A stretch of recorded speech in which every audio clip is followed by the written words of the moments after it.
Welcome back to this Indianomics special. We have been discussing whether the bank recapitalization will fuel growth, but the other big question is whether the bank capitalization has happened without too much of governance reform. We have been speaking with Dr. Bimal Jalan and Ashima Goyal. We are joined by Dr. Rakesh Mohan as well, former Deputy Governor of the Reserve Bank of India. Well, Dr. Mohan, welcome. But first, a question to Dr. Jalan on this. Dr. Jalan, do you think PSU banks should be given the capital only after some serious governance changes? For instance, their boards tend to get dominated by, sometimes even party nominees because they come under the Banking Companies Act. Should we first move banks to, say, the Companies Act so that there are at least more safeguards to the board? You have raised a very important issue.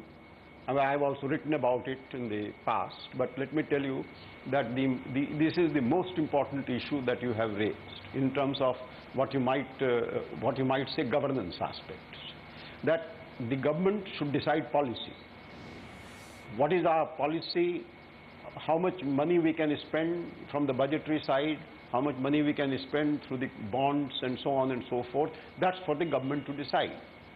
It also decides whether what is the priority of investment, in terms of say roads or railways or ports or whatever, and so it has to decide that. But then the governance part, on the ground, should remain with the governing board of the banks, and the governing board of the banks should be judged on the basis of performance and not because they are government banks. You see what I mean? There is no reason why you can have you can have the board that you want, and you can put one or two of the government representatives on that, just as promoters can be on the private sector banks if they want to be on the board of the private sector bank. But if the government keeps what you might say an arm's length distance from implementation part, that would be a very positive move. So I agree with your point. That arm's length is exactly what we have not seen happen in the past several decades, through several governments, several party governments. Dr. Mohan, what's your sense? Yes, banks have been capitalized, that's very good. But have we really fixed governance? Should we have a UPSC kind of board which will select the board members? Should we do something, or move it to Companies Act, the entire banking companies? Well, I don't think that movement to a Companies Act would make much difference. Okay. So after all, even if it's under the Companies Act, as long as they are public sector banks, it will be the government nominating the board members. Yeah, but the voting percentage at least will be according to reflecting the shareholder. Now even that is not there. Well, given that the government, as long as they remain public sector banks, given that the government will always have a majority share. Yes. So I don't think that those things make much difference. Okay. What of course, it should be the case that we should not be politicizing the nominees as board members. But how do you depoliticize them, sir?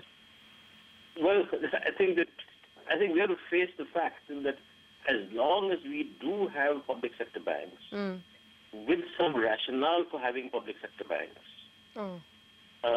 then these issues will remain. But I would go a little further in the sense that it's really the management of the banks that is much more important as opposed to the board composition. Okay. You really have to ask the question, even in private sector banks, how much do boards have really to do with the actual decisions in the bank, apart from policy decisions? Okay.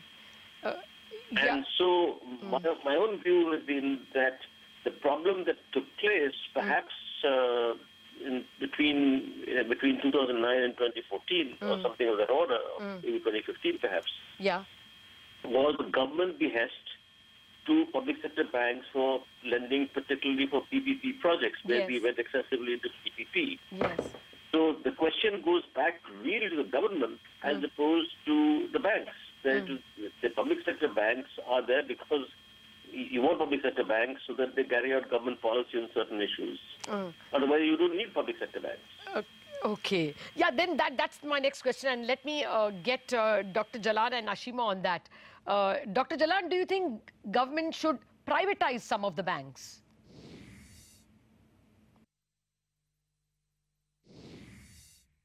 No, yes. I mean, if there are, again, let me repeat what I said. Where there is a public interest involved, you should have a public sector bank. Like, say, cooperative banks. You know, if a public interest is involved, you have a public sector bank. Building roads, infrastructure, you need a public sector bank. You know, because they don't have to depend on the rate of return to provide public services. Are you but saying... you have to choose in saying what is a private interest and what is a public interest. If somebody is doing something which is only a private interest, then you can privatize it. There is no problem, provided there is enough capacity in the private sector to implement that private sector thing that you have, like buses. Dr. Jalan, you know, are you saying then it is okay for public sector banks not to post profit at all? I mean, they're listed. But remember, Latha, that you know, they want to make profit, but you may also keep in mind that the shareholders, the prices of public sector shares would depend on what you are referring to as the profitability and so on. And if the government is the main holder, then that doesn't matter. You see what I mean? Well, okay, well, let me get Ashima Goyal in this. Ashima, my only fear is that a large amount of capital is going to be given, but we have not taken any tough decision on public sector bank governance. I mean, a UPSC kind of body selecting their boards, or even bringing the stake below 51%, so that they can laterally recruit and not be under the lens of the CAG and the CVC, you know, given ESOPs so that the managements are more proactive. Don't we have to take all these hard decisions? Yeah, I think there has been a move to bring in more market discipline. The idea of reducing government share to 50% was to bring in some other shareholders and therefore market discipline. So that can go along further. The share could come down more and release them from CAG audits, etc. But I think there can be a move towards increasing the skill levels in the management, towards improving the quality of people you get, getting more independent directors and skilled people on the boards. All that, you know, the Nayak suggest committee reforms, holding company, all these kind of, but I don't, can be undertaken and should be, but I don't agree with you when you say that there are no reforms, because I think the reason we've had this huge delay in recap, in a way, dealing with this problem was, it all got aggravated because we started with recognition, you know, the regulators forcing them to recognize without infusing capital, without doing sufficient reforms. Those should have come. I completely take your point on that. The regulator has been doing an A-class job, you will have to say. They first forced both borrowers and the bankers to recognize the stress, and borrowers clearly have been put on notice. I'm not taking that away, but you know, we're out of time. Dr. Mohan, we have to wind up this conversation. Dr. Mohan, your last thoughts. We are giving a large amount of money, and much of it, the interest at least, is coming from taxpayers. How do you think we can ensure that public sector banks will not get to 20% NPAs yet again? Well, you have to, people seem to forget completely that the same public sector banks performed extremely well in the first 10 years of this century, that is from around 2000 to 2010 or thereabouts, with the same kind of management structures, same kind of governance structures, etc. Okay. I think that that's a kind of question that has to be asked. But what was happening then? What happened after that? And my understanding is that perhaps there was more government interference, more government behest after that period. Okay. And that is what has to be stopped. So how do you stop that? Well, I guess the government has to itself restrain itself. Okay.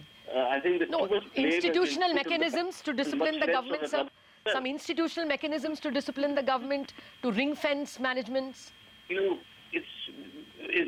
once again, as long as the government has a majority share, that was done for a long period of time in the late 90s and the 2000s. Okay. The government had stopped interfering to a great deal. And you saw the results in the... You don't back privatization. You don't back privatizing some of the banks. No, that's not the issue. See, privatization, to my mind, is not a solution. Because after all, the biggest private sector banks in the United States and Europe, with Also all the complex. very, very fancy management staff, etc., All right. got into a financial crisis of the largest amount ever, All right. much more than the Indian public sector banks Point in taken. 2007-8. I think you are on the same So, page as Dr. Jalal. I take your points that yes, you need governance to be resolved. I'm really sorry we are out of time. Dr. Jalal, Dr. Mohan and Dr. Ashiva Goyal, thank you very much for joining us in this conversation. So yes, we may have to retain the public character of public sector banks, but we have to improve governance issues. That's the statement coming in from our experts. Thank you very much for joining us on this special edition of Indianomics.